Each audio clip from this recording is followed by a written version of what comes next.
Hello everyone, welcome to our channel mad. ముందుగా అందరికీ శరన్నవరాత్రి శుభాకాంక్షలు. ఈరోజు మన ప్రసాదం తాలించిన శనగలు, గార్లిక్ ఆనియన్ లేకుండా. వీడియోలోకి వెళ్లే ముందు మా ఛానల్ సబ్స్క్రైబ్ చేసి లైక్ చేసి షేర్ చేయండి.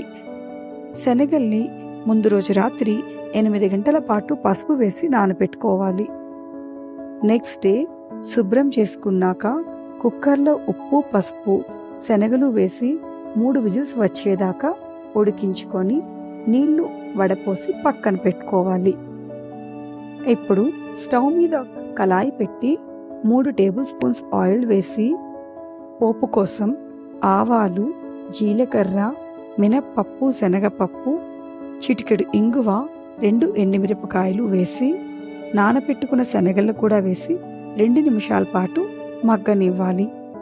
కాస్త మగ్గిన తర్వాత తరిగి పెట్టుకున్న పచ్చిమిరపకాయలు, కాస్త కరివేపాకు వేసి సర్వింగ్ బౌల్లోకి తీసి అమ్మవారికి నైవేద్యంగా సమర్పించుకోవాలి.